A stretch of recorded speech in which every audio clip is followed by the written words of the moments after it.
안녕하십니까? 소쿨 극장의 소리내어 읽거나 눈을 감고 듣기 코너입니다. 구독과 좋아요 그리고 알람 설정 부탁드립니다. 재미있고도 좋은 글로 보답하겠습니다. 옛날 어느 지방에 지체 높은 양반이 살았다. 그에게는 목련꽃처럼 자색이 뛰어난 외동딸이 있었다. 양반은 하나밖에 없는 딸을 금이야 오기야 길러 강 건넌 마을에 인품 좋은 선비에게 시집 보냈다. 시집간 양반의 딸은 마냥 행복했다. 시부모는 더없이 인자했고 신랑의 사랑 또한 지극했다. 행복한 세월이 꿈결처럼 지나갔다. 시집간 이듬해 양반의 딸은 떡두꺼비 같은 아들을 낳았다. 왕우장상이 부럽지 않은 생활이었다. 부부간의 사랑은 극진했고 집안에는 항상 웃음꽃이 끊이질 않았다. 큰아이가 아장아장 걷고 둘째 아이를 잉태했을 때 시어머니가 자리에 누워 시름시름 앓다가 세상을 떠났다. 조금 있다가 그토록 자상하시던 시아버지마저 시어머니의 뒤를 따라 세상을 버렸다. 해산달이 되었다. 양반의 딸은 당시의 풍습대로 남편과 함께 친정으로 갔다. 그런데 이 일을 어쩌나 날짜 계산을 잘못했는지 강을 건너기도 전에 인적 없는 강기슭에서 그만 아이를 낳고 말았다. 아이를 낳았을 때는 이미 날이 저물었다. 이제 막 아이를 낳았고 날마저 저물어 강을 건널 도리가 없었다. 그래서 큰 나무 아래에서 밤을 지내게 되었는데 아이를 낳느라 지친 양반의 딸은 바로 잠이 들었다. 다음 날 새벽 극심한 한기를 느끼며 양반의 딸이 잠에서 깼다. 강을 건너기 위해 남편을 흔들어 깨웠으나 남편은 이미 사늘한 시체로 변해 있었다. 발목이 까맣게 썩어 들어간 것으로 보아 독사에게 물려 죽은 것이 분명했다. 여인은 통곡하다가 까무러쳤다. 시간이 얼마나 흘렀을까? 양반의 딸은 아이들 울음소리에 눈을 떴다. 해산의 고통과 남편을 잃은 충격으로 몸을 움직일 수도 없었다. 그러나 남편의 시신을 이대로 둘 수는 없었다. 강 건너 친정으로 가서 도움을 청해야 했다. 힘을 내야 한다. 강을 건너야만 한다. 양반의 딸은 큰아이를 등에 업고 갓난아이는 품에 안았다. 그런 다음 죽으림을 다해 걸음을 옮겨 강어귀에 다다랐다. 그러나 방금 해산한 여자의 몸으로 두 아이를 데리고는 도저히 강을 건널 수 없었다. 그래서 큰아이는 내려놓고 갓난아이를 안고 건너가서 풀숲에 누이고 다시 강을 건너가려고 했다. 그런데 이게 웬일인가? 건너편 강가에 남겨놓은 큰아이가 아장아장 걸어 강으로 들어오는 것이 아닌가. 얘야, 안 돼. 오면 안 돼. 양반의 딸은 소스라치게 놀라 울부짖으며 미친 듯이 강을 건너갔다. 그러나 아이는 그만 발을 헛디디더니 물살에 휩쓸려 떠내려가고 말았다. 아가야. 양반의 딸은 대성통곡을 하며 아이를 삼킨 물살을 보았다. 그러다가 문득 갓난아이가 걱정되어 고개 돌려 풀숲을 보았다. 그런데 이건 또 웬 날벼락인가. 굶주린 들개들이 몰려들어 갓난아이에게 차마 눈뜨고는 못 볼 짓을 하고 있지 않은가. 어이쿠, 저것을 어째. 양반의 딸은 거의 실성한 채 강을 건넜다. 그러나 아이를 깨끗이 먹어치운 들개들은 어슬렁거리며 저 멀리 사라지고 있었다. 양반의 딸은 핏물이 흥건한 풀숲을 보고 그대로 정신을 잃었다. 그리고 무정한 시간이 흘렀다. 해가 지고 달이 떴다. 양반의 딸은 밤이 깊어서야 비로소 정신을 차렸다. 하늘에는 깨꽃같이 무리 지은 별들이 총총했다. 멀고 가까운 곳에서 들려오는 풀벌레 소리가 그녀의 애간장을 녹게 했다. 세상에, 이런 불행이 어떻게 나에게 일어나나? 그것도 한꺼번에. 양반의 딸은 정신줄을 놓고 밤새 풀숲에 앉은 채로 있었다. 눈에서는 주체할 수 없는 피눈물이 흘러내렸다. 남편과 아이들을 따라 죽지 않고 자신이 살아있다는 사실이 너무 한스러웠다. 독사야, 내 발도 물어다오. 양반의 딸은 독사가 자기의 발을 물어주기를 간절하게 바랐다. 그러나 다음 날 아침까지 기다려도 독사는 나타나지 않았다. 아버지, 어머니, 양반의 딸은 불현듯 친정부모가 보고 싶고 그리웠다. 그녀는 힘겹게 풀숲에서 몸을 일으켜 친정으로 향했다. 울면서 걷고 걸으면서 울었다. 그런데 이건 또 무슨 일인가? 친정집이 없어지고 그 자리에 불에 탄 흔적만 흉물스럽게 남아 있었다. 그녀는 그대로 주저앉아 통곡했다. 그때 이웃 사람이 다가와 저간의 사정을 말해 주었다. 며칠 전 큰 불이 나서 전 가족이 모두 불에 타 죽었다는 것이다. 그녀는 하늘이 무너져 내린 슬픔으로 망연자실하다가 다시 한번 정신을 잃었다. 눈을 떴을 때 낯선 남자가 그녀를 간호하고 있었다. 오갈 데 없는 양반의 딸은 될 대로 되라는 자포자기의 심정으로 그 남자와 함께 살게 되었다. 그런데 그 남자는 성격이 포악했다. 술만 마시면 까닭도 없이 그녀를 두들겨 팼다. 매질은 실로 무지막지했다.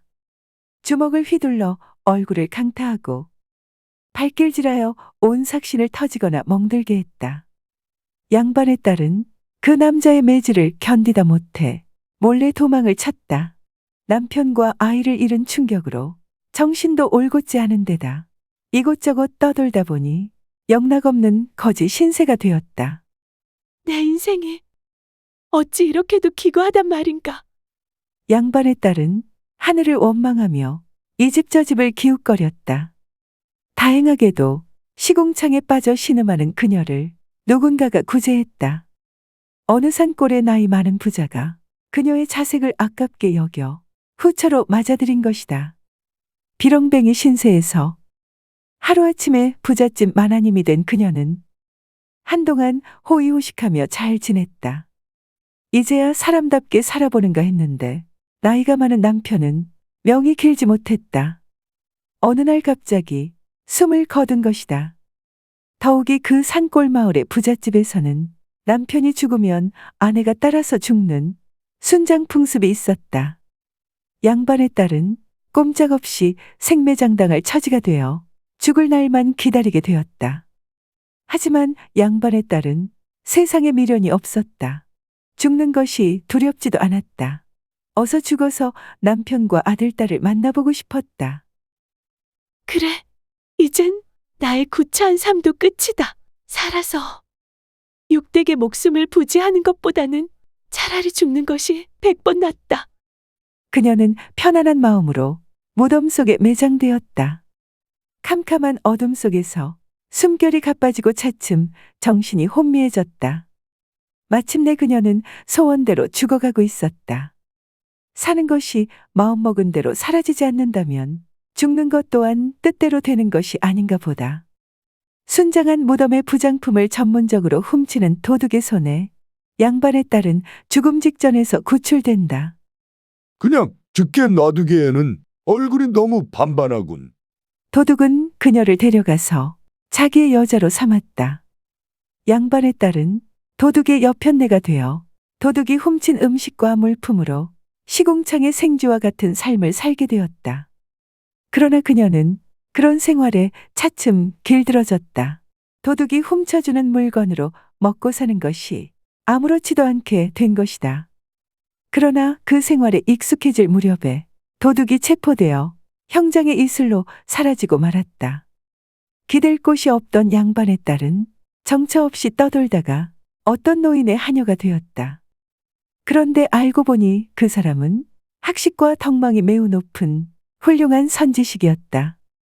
많은 선비가 그 선지식에게 학문을 배우기 위하여 그 집에 왔다. 밥을 하고 빨래하는 등 선지식의 시중을 드는 사이에 몇 년의 세월이 흘렀고 일하는 도중 틈틈이 어깨 너머로 선지식의 학문을 배우고 익힌 양반의 딸은 조금씩 공부에 눈을 뜨게 되었다. 마침내 그녀는 삼생을 꿰뚫어보는 마음의 눈까지도 열리게 되었다. 나의 파란 많은 인생은 전생의 업보 때문이었구나. 그녀는 업보의 무서움을 깨닫고 전율했다. 때늦은 후회의 눈물을 소리 없이 흘렸다. 그녀의 전생은 이러했다. 전생에 그녀는 아이를 낳지 못했다. 그녀의 남편은 자손을 보기 위해서 둘째 부인을 얻었다. 둘째 부인이 아들을 낳자 본처인 그녀는 질투로 인해 눈이 뒤집혔다. 이미 남편의 사랑은 차갑게 식어버렸고 장차 재산마저 원수 같은 여자의 자식에게 돌아갈 것을 생각하니 우라가 치밀어 견딜 수가 없었다. 그녀는 무섭고도 끔찍한 생각을 했다. 둘째 부인이 낳은 아들을 죽여야겠다는 독한 마음을 품고 호시탐탐 기회를 노렸다. 그러다가 둘째 부인이 잠시 방을 비운 틈을 타서 잠든 아이의 정수리에 실 바늘을 꽂았다. 그날부터 아이는 계속 울었다. 실바늘이 핏줄을 타고 돌기 때문에 아이는 젖도 먹지 못하고 잠도 이루지 못하고 울어대다가 끝내는 말라 죽고 말았다. 당연히 의심의 눈초리는 본처에게 쏠렸다.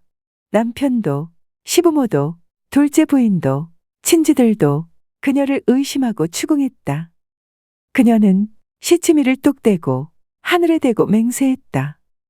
무슨 근거로 생사람을 잡느냐? 나는 하늘에 대고 맹세할 수 있다.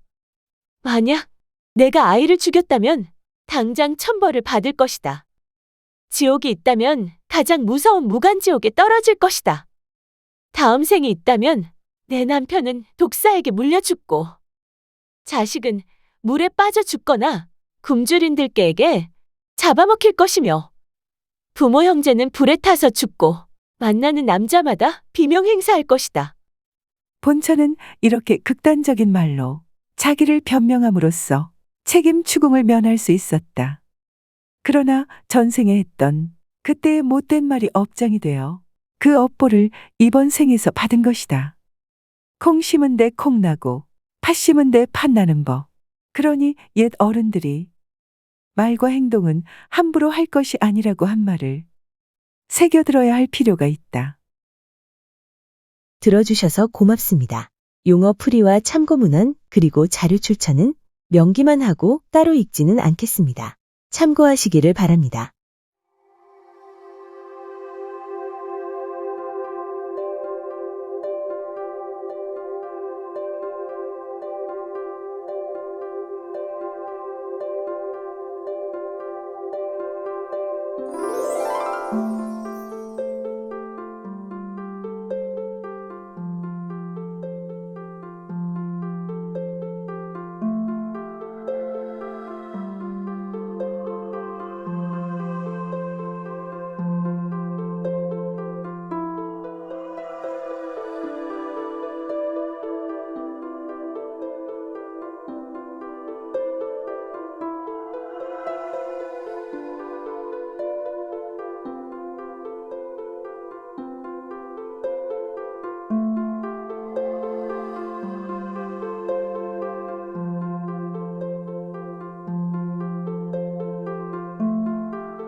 소우쿨 극장은 일주일에 2번, 매주 화요일과 토요일, 오전 11시 전후에 이야기 올리는 것을 원칙으로 하겠습니다.